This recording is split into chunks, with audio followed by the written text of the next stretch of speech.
is going on, everybody? It is your boy Baddog back with another New York Giants video. Back with another first place New York Giants video. I'd like to point that out. Thank you for watching. I always appreciate it. Do me a favor.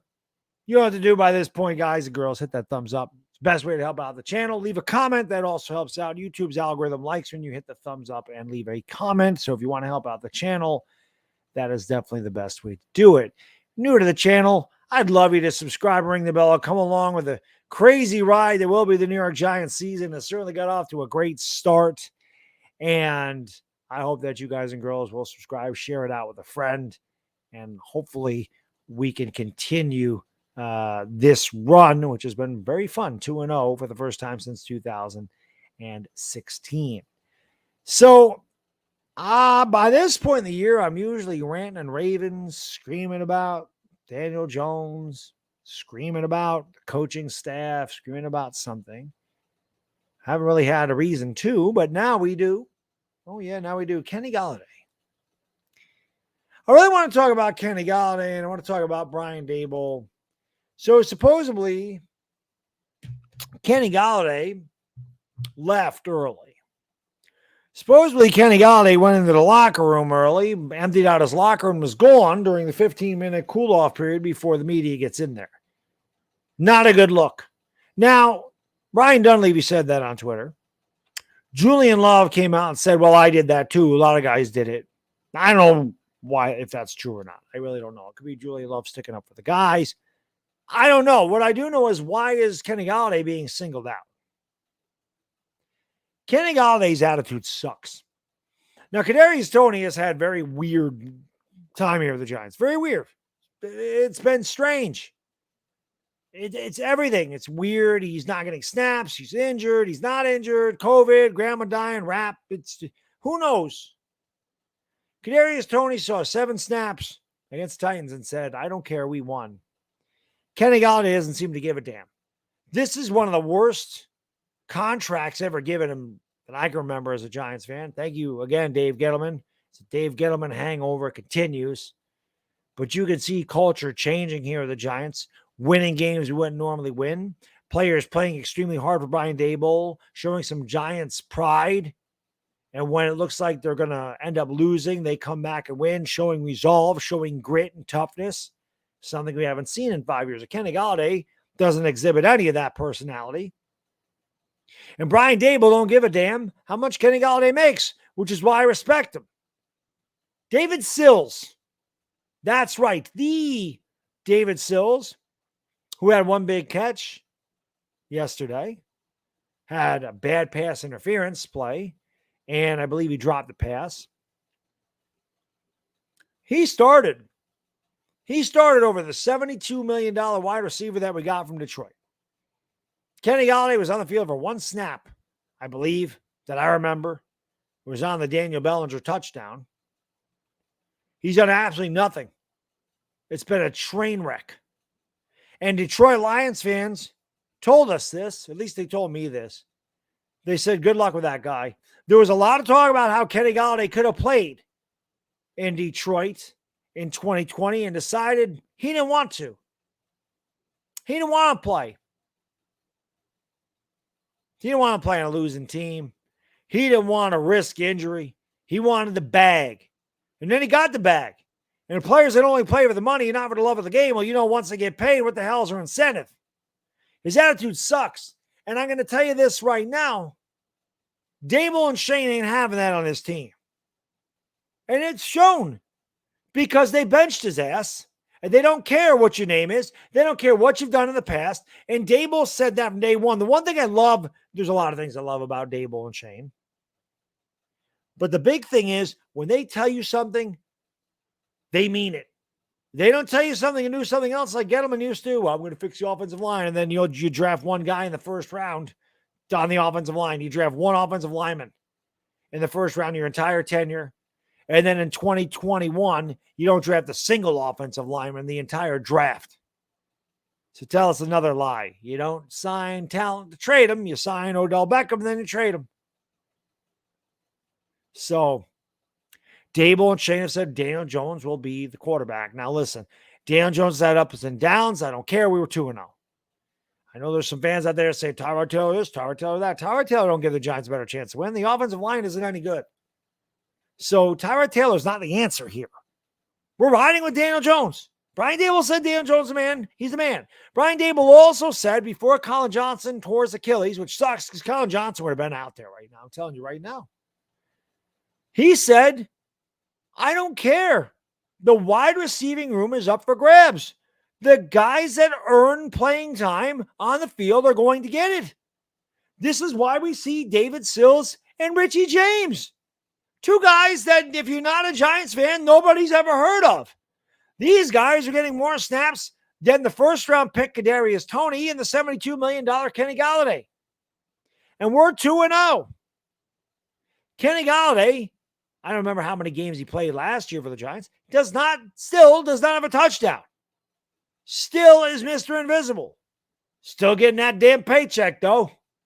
I wish I could go to work and do absolutely nothing and get paid like that. I wish I could get paid half of that. I wish I could get paid 10% of that.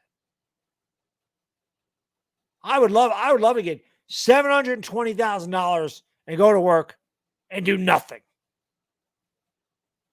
I would love that. That'd be amazing.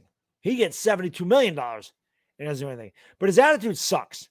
And you may be thinking, if you're a Giants fan, we got to cut him, we got to trade him. You can't. Because his dead cap is so stupid, it doesn't make sense to do either one. Because it costs more to move him. I believe this. Don't quote me. I'm not always great with the cap. But as far as I know, it would cost more to move him or cut him than it would be to keep him.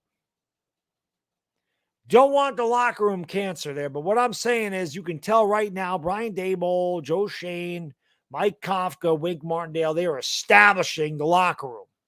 They are establishing what they want to do. I respect that. That's why we're winning games. Talked about winning, building culture.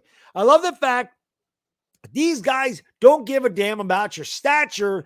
They put the guys in the field that they believe give them the best chance to win, no matter how good or how bad their talent level is, no matter how high or how low their paycheck is, no matter if they were drafted 20th overall or if they are a walk-on, an undrafted free agent, a guy off the practice squad. They're going to give you a chance if you earn it. I respect it. The players respect it. And that's why we're 2-0. Because for the last 5 years, this type of thing would not be happening here. You should be happy you're winning. You should be going out of your way to do things to help the team win. Kenny Golladay was a bum last year. He was a bum all offseason.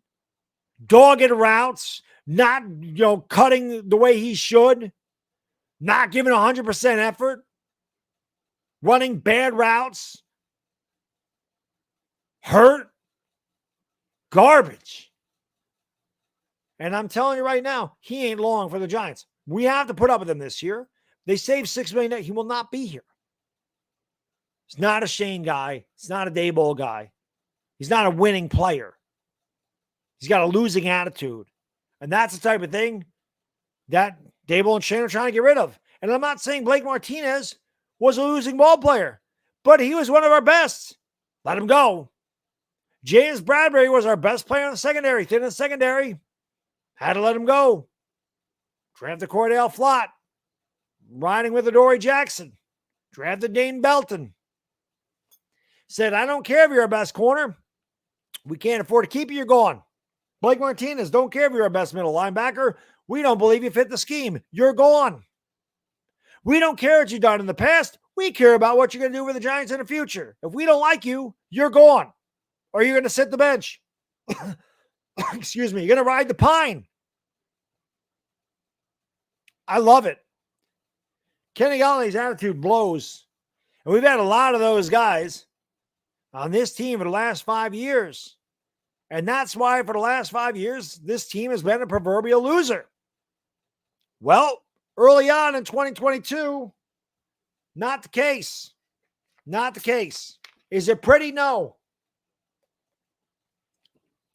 The style points don't matter in the NFL. Winning matters in the NFL.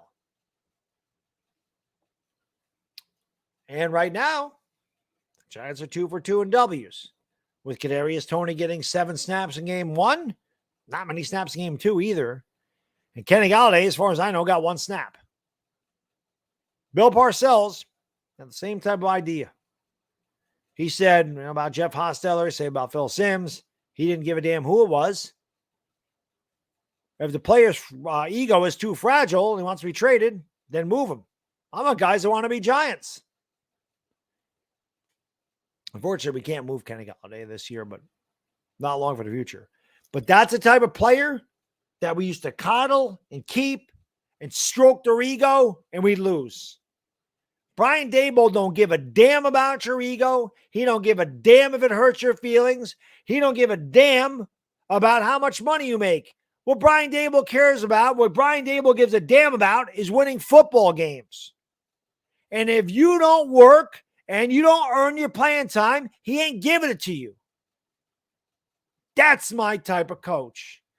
That's the type of thing I want.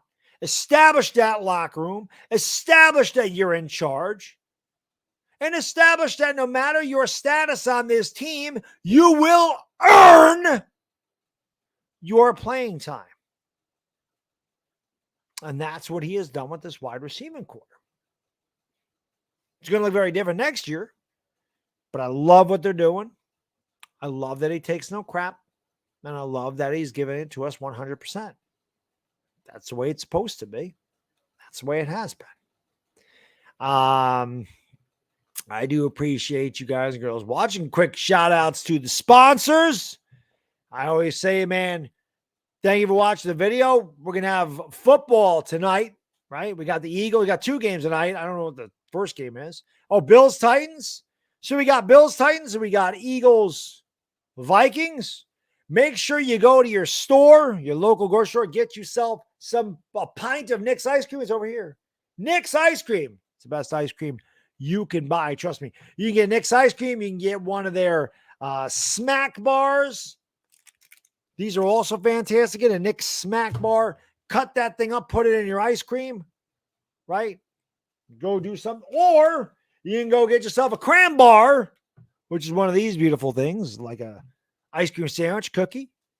Go get you one of those. Just get you some Nick's ice cream. Trust me, it's the best freaking healthy option ice cream you're going to find. Loaded with protein, half the calories of a normal ice cream. You will love it. While you're eating your Nick's ice cream, make sure that you guys go to mybookie.ag because you can put money on the games tonight, play a little parlay, play some prop bets, or just play some straight bets. Make sure if you do go to mybookie.ag that you put the promo code BADDOG in, BADDOG, one word, BADDOG. They'll match up to 100% of your first deposit all the way up to $1,000. So you deposit $200, they'll give you $400 to play with. The links to both of these sponsors are in the description. You can check them both out. You will not be sorry. And that is all I got in this video. If you made this far, you're an absolute trooper. Hit the like button. Hit the subscribe button. Ring the bell. Enjoy the football of the night. And let's go Giants. It's Bad Diggity Dizzle, and I'm going. Peace.